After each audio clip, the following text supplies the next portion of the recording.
The very agency that is supposed to protect Americans is now targeting them. Welcome to Freedom Alive.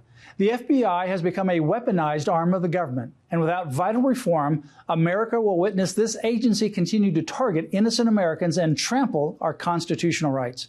Steve Friend was a special agent for the FBI for 8.5 years.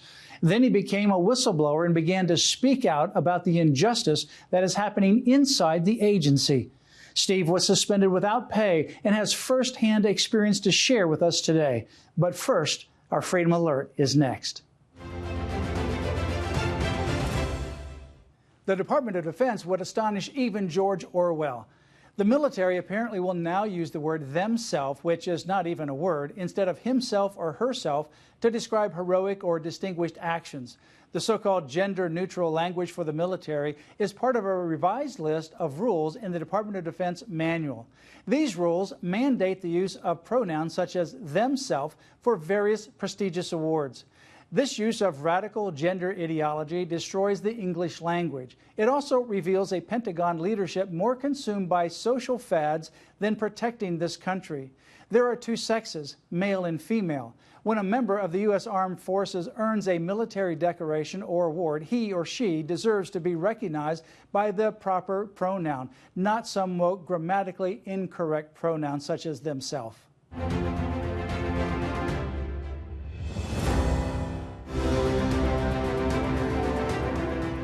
Our very special guest is Steve Friend, and Steve has an incredibly fascinating, frankly even disturbing, and eye-popping information that he wants to share with us today. Steve, you're now a senior fellow on domestic intelligence and security services for the Center for Renewing America, but really what I want to talk about today with you on Freedom Alive is your experience in the FBI and this book that you published called True Blue by Stephen Friend, My Journey from Beat Cop to Suspended FBI Whistleblower. Let's start with that last part of it. When did you become an FBI agent? How did you become an FBI agent? And let's walk through the history of what happened. Well, I began my law enforcement career actually as a regular beat cop in my hometown in Savannah, Georgia. Did that for a number of years and applied to the FBI and was accepted in 2014. And then, so 2014, you're working with the FBI. Where were you assigned at the time? What were you doing? I was assigned to the Omaha field office and specifically to Sioux City, Iowa. And my directive was to investigate violent crimes that were occurring on Indian reservations that were in northeastern Nebraska, which I did for about 7 years. And that was normal sort of assignment that you would see, even though it's a very small niche in the FBI. But if you have prior law enforcement experience, they give you that more autonomy to work on cases, and it was very valuable. I got to arrest about 150 violent criminals and open about 200 cases in 7 years. Eventually, though, you got moved by your application to relocate, and you ended up in the Daytona Beach area. That was in what, 2020? 2021, in the summer, my family relocated, and I accepted a transfer with the understanding that I was going to work on child pornography and human trafficking cases in the office. And so did you start doing that? I did, and hit the ground running with that, and it's sort of a kissing cousin to the Native American reservation cases, because they're the only violations in the FBI that you can beg out of and not have to work. They're deemed to be very mentally taxing. They're very difficult cases to deal with. I've worked with a number of investigative law enforcement that deal with child pornography and child trafficking, and it is a very difficult area for them to deal with on a day-to-day basis. It is, but it's also an enormous opportunity for me, in my mind, to do what is the prime directive of the FBI, and that's assisting the local and state law enforcement partners that you have. And that's what I always endeavor to do, and the agencies that are in Daytona were very receptive to my participation. I was going on search warrants with them. They were bringing me up to speed because I went in really not knowing what I was doing. Unfortunately, the executive management within my field office, which at that point was Jacksonville, decided shortly after my arrival to Daytona to reassign me to domestic terrorism because they said that child pornography was not a priority anymore and should be considered a local matter going forward. So this is 2021, 2022? 2021, it was the new fiscal year, so October of 2021, and that's when my official reassignment happened, and it was really my first opportunity to look at the January 6th cases, which were at that point about 9 months old. And then what happened? So by the time you're looking at January 6th cases, this is 2021, you already were in the FBI from 2014 to 2021. So you were already pretty well experienced within the FBI, in addition to, obviously, your experience as a cop. Yes, at that point I'd had about 7 years in the Bureau, 12 years total law enforcement, and actually my experience within the Bureau was more extensive than most, having opened up all those cases and gotten very familiar with the FBI's rules for carrying investigations forward. So what did you find when you started to get assignments on the January 6th issue? The cases were already open to my office, and it was immediately apparent to me that they were departing from the rules for the way we're supposed to open and run cases. So instead of having one case from Washington, D.C. for the one incident, an election was made very early in the process to open a separate case for anybody that was considered a subject of an investigation, and then also assign those cases to the field where the person lived, as opposed to where the crime allegedly occurred in Washington, D.C. So instead of having one case for all of January 6th, you had maybe 1,000 cases across the country, each individual cases. Is that what you're saying? Several thousand cases, and they are assigned to where the person lives. So if they lived in Daytona, now it looks on paper like there's a domestic terrorism issue in Daytona when it was somebody who was alleged to have committed a criminal offense in Washington. So when you're tracking domestic terrorism on the annual FBI report for terrorism, somebody who, say, lived in Daytona and now you're investigating that person because they were in Washington, D.C. on January 6th, that becomes something that perhaps can get logged as a domestic terrorist activity relative to Daytona Beach? And it's going to be logged as a domestic terrorist personally or an organization. Wow. So it really expands their idea of domestic terrorism. It exponentially blows up that domestic terrorism annual report. By thousandfold. Wow. So now that's unusual. That doesn't normally happen, because obviously you've had 7 years experience, and this seemed to be out of the ordinary, where you open up two different kinds of situations, or you open up a case for every single person involved in the investigation. That was unusual, and to me, the ultimate was the fact that there's actually a task force that is existing in Washington, D.C. that is calling the shots for the cases. So my name or the names of the agents that were in my office was on the top as the case agent for that investigation, but we were answering to a task force in Washington, giving us directives on how to run our own cases. So you're not answering to your agent in charge here in Florida or your particular region. You're answering to a task force in Washington, D.C. Correct. And you would think... And is that unusual? Yes, that's the departure from the FBI rulebook, which is called the Domestic Investigations Operations So you've got Guide. two departures already. One, that you're now opening up files on every single person, thousands of them, and now you're having this controlled by a task force in Washington, D.C., which is unusual. Anything else that you found unusual, out of protocol for what the FBI has typically done? Well, two things. One, their willingness to charge misdemeanor crimes, which very early on in the academy they said that they didn't have the bandwidth to handle. We wouldn't be asked to do that. And secondly, their willingness to use either a large-scale arrest operation or a SWAT team to apprehend a subject who had pledged to be cooperative, which is what they eventually did in my office. So on that particular situation, one of the things we've seen over and over again since January 6th are FBI raids, or we've heard about people that have had their doors knocked on at early break of dawn by many police officers, FBI agents, for example. But they're not fleeing, they're not a risk of flight, and they're cooperating. Why does that happen? Because that doesn't seem to be protocol, certainly doesn't seem to be proper.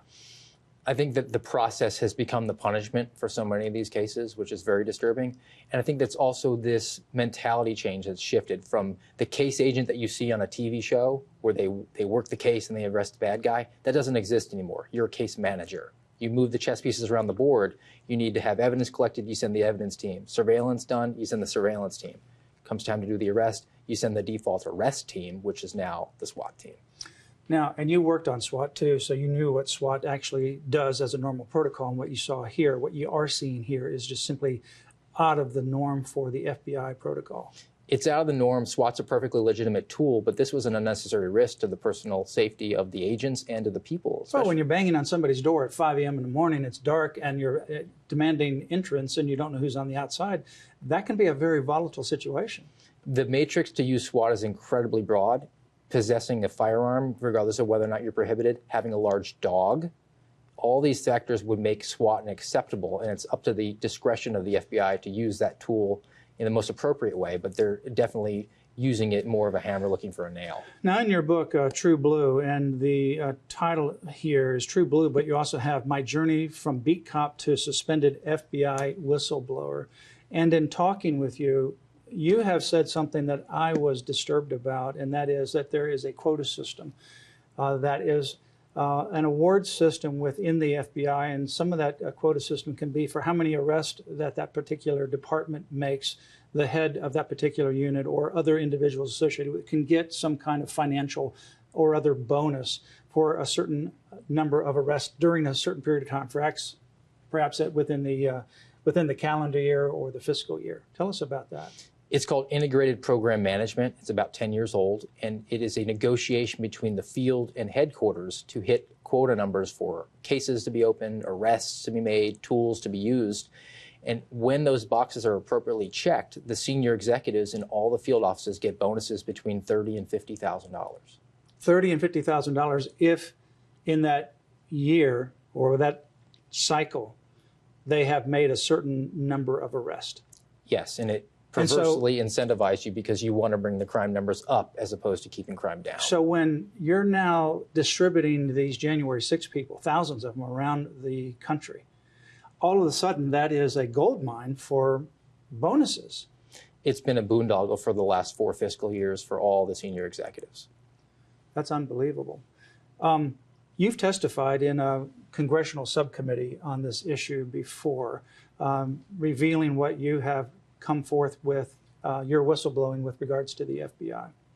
And on your whistleblowing, how did you come to the place where you decided to blow the whistle on what you saw happening within the FBI? And this is just the tip of an iceberg. We'll go into more of it. But this is one of the things that resulted in the reason why you wanted to blow the whistle. Something is not right, particularly with the way the January 6th investigation and other kinds of things that you saw were going.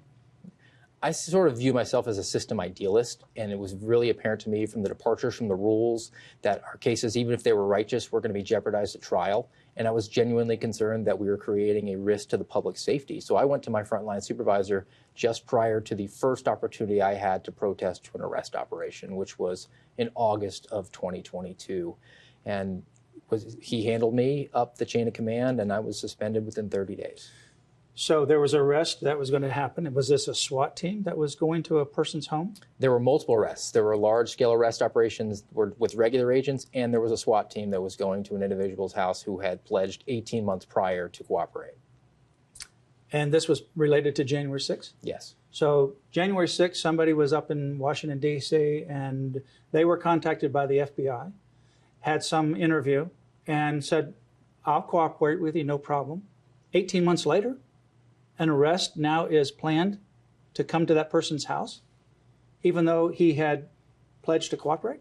Yes, and that's derivative of this task force that's in Washington, D.C., which is so backed up because it's being fed through that pipeline. There's only so many judges and so many courts that there's this long gap and delay in these process of these crimes. And then also, again, back to the FBI has a SWAT team, which is a hammer looking for a nail. And because of the January 6th narrative that this was some sort of insurrection and an attempt to turn over the government, no senior executives want to send regular agents when the SWAT team is the default option for a felony subject. So that arrest now becomes part of the quota, and that quota then becomes part of a bonus package. And what about indictments? I think you had mentioned when we were talking off camera that you might have somebody who's arrested, but they're not yet indicted. But you've already met your quota for that particular year of indictments, which also is another criteria to get bonuses, as I understand it.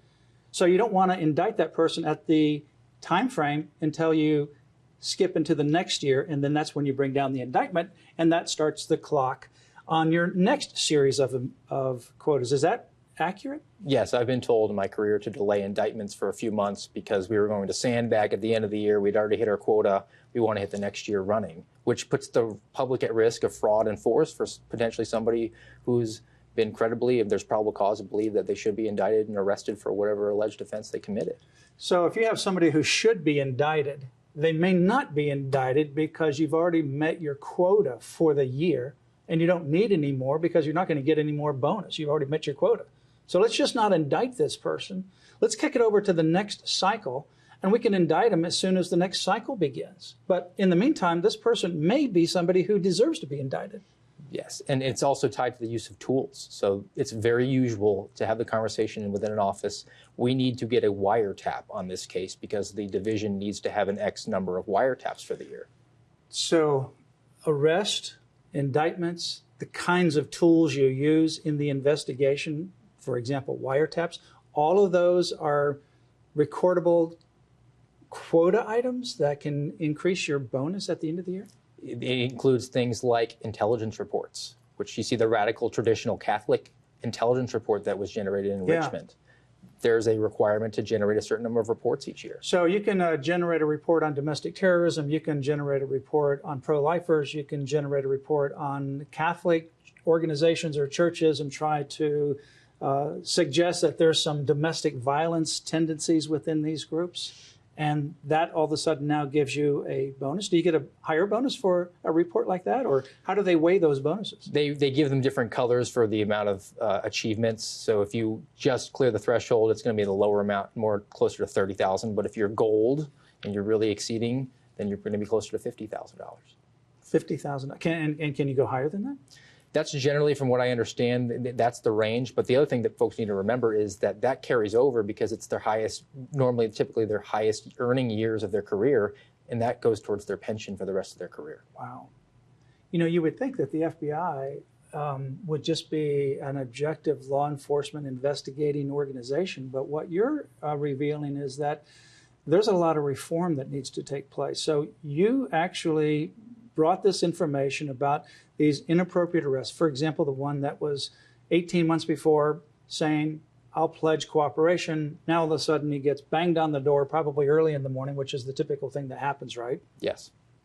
And you don't know whether it's a robber or whoever it might be, and you're there, you may be armed, many people are. It could be a very volatile situation. So you bring this to your supervisor and you get terminated or you get suspended. Constructively terminated, essentially. It took 30 days. They suspended my security clearance. It's their workaround to avoid the Whistleblower Protection Act. So the process in terms of what they do is they don't terminate you because you're now a whistleblower, and they don't want to violate that, but they suspend your security clearance, which means you can't investigate any of these areas that otherwise you were able to do so. You can't enter an FBI workspace without a security clearance. You can't even walk into the workplace. Correct. And then they tell you that you can't work, right, while you're under this investigation, unless you get permission, but no more than $7,500 a year. You can request outside employment, and you're capped at $7,500 a year. They gave me paperwork, which I submitted, and I was told it would take between 30 and 90 days to determine if I could do that. But I heard back in one calendar day that I was rejected. So your request to even make $7,500 a year on the side while you're getting no payment from the FBI was denied, but yet you're suspended and you can't work any place because they're not giving you permission. They put you in a situation where you had no choice but to resign. And that's just the tip of the iceberg. They denied me my training documents. I was looking to doing law enforcement in the state of Florida, and they refused to furnish my documents. And when they did, they denied that they were legitimate when Florida asked if they were authentic. So you want to go work for another law enforcement agency, and then they contact the FBI, and the FBI denies that they even know you or that your documents are authentic? They said that they couldn't confirm or deny that those records were accurate. And so they can't confirm useless. or deny that you were an employee with the FBI? They refused to. That's unbelievable. So it eliminates your ability to work for the FBI, but also within your area of expertise. They get you everywhere. Even the day that I testified, and this was post-resigning, the FBI colluded with the media and the Democrat Party to revoke my security clearance months after I'd resigned so that it would eliminate my ability to ever work in security or for the government. in the foreseeable future, unless another administration overlooks that revocation. What about the collusion? You know, we've heard this, we've seen this case, the Missouri versus Biden case, that was filed with regards to the FBI. FBI was one of the defendants, and it's still one of the defendants after the Court of Appeals came in. And they indicated in this case, and the Court of Appeals unanimously concluded, that the FBI, among others, the White House, the CDC, other defendants, they were forcing social media companies to censor information that they didn't like, that didn't fit their narrative on COVID-19, other kinds of things, could be January 6th, a lot of different kinds of things, but certainly COVID-19. FBI was behind that as well. They were, and on top of that, they have what is called Operation Bronze Griffin, which was exposed last year, where there's an actual confidential human source that goes through people's private conversations and furnishes them to the FBI without a search warrant or a subpoena or a consent of the account holder. And they obviously monitored, you didn't have a social media account, but they obviously monitored your wife's social media account somehow. Yes, so my wife, who does not have her name listed in English in Cyrillic alphabet, sent a private message to another woman identifying herself as my wife and asking her to share my message. And within 30 minutes, her Facebook account was suspended and then ultimately permanently disabled because, according to them, she violated community standards.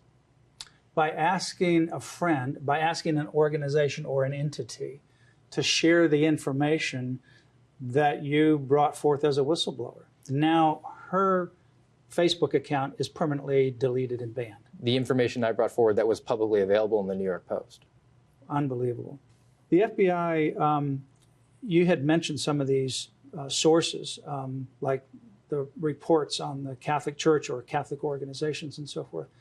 We also heard about the FBI targeting or pushing back people, moms, who would go to school board meetings and protest what the school was doing with regards to masking, COVID shots, other kinds of objectionable material that was taking place. And this also was related to the FBI weaponization.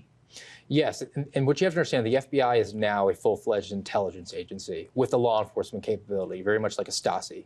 And they deployed us, and this is something Christopher Wray lied to Congress about. I went to school board meetings, was in the parking lot documenting license plates of individuals who were at that meeting to gain intelligence on them. And this was shortly after Carlton Peoples So you, issued the as guidance. an FBI agent, were actually sent to the school boards to gain intelligence? Yes, at the time we were told to go because a January 6th subject was going to the school board meeting, and there was obviously an attempt to marry the January 6th insurrectionist narrative with these parents who were upset with pornographic material in the school library.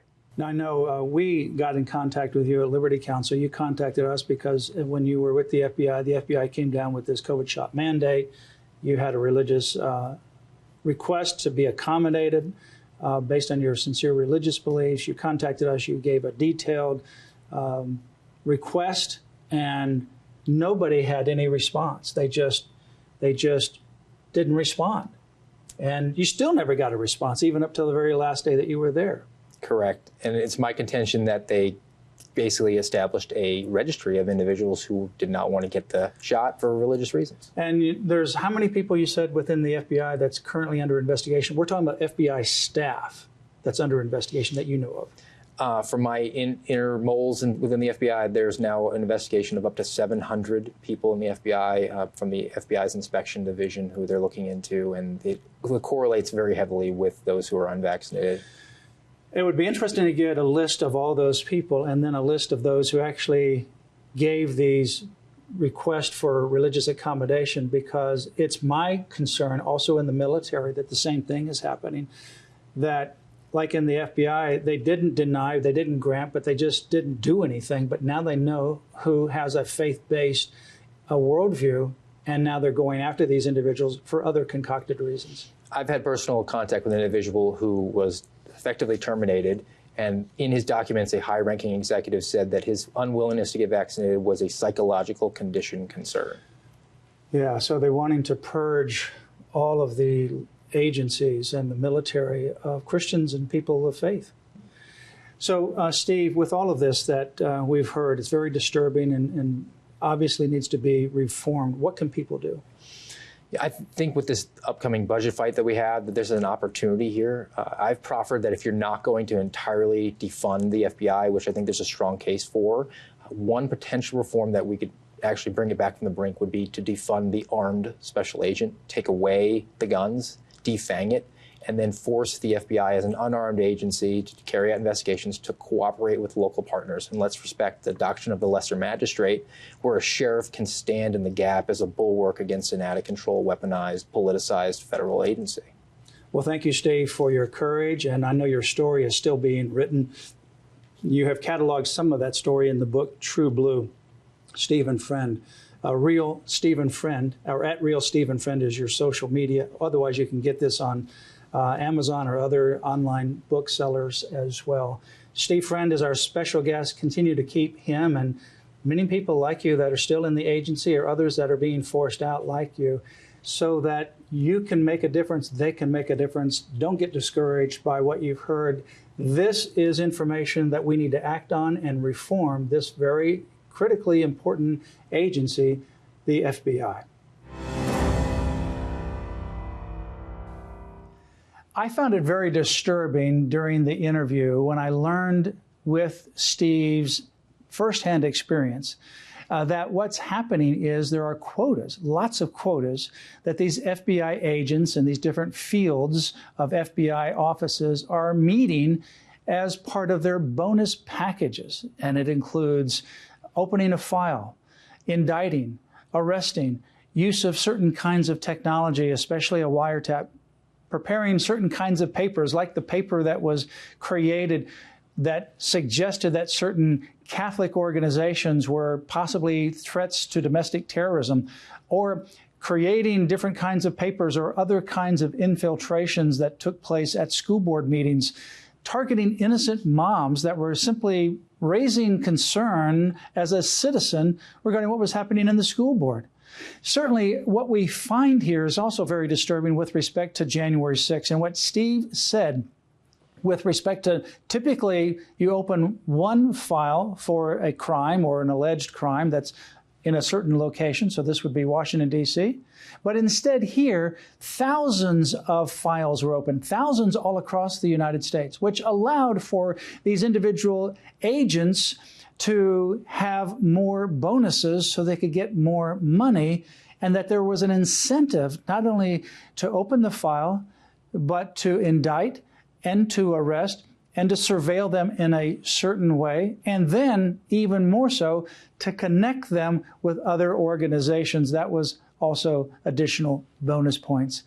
Clearly what we see here in this book that Steve prepared, the book True Blue, in his experience, is a disturbing trend within the FBI. Well, in closing, remember Galatians 5, verse 1, which says, "It was for freedom that Christ set us free. Therefore, keep standing firm and do not be subject again to a yoke of slavery." Our freedom is a gift from our Creator. We must never forget that and always protect it. So join us again here next time, where you will hear victories as well as ways you can stand up for your priceless freedom. Join us again for Freedom Alive.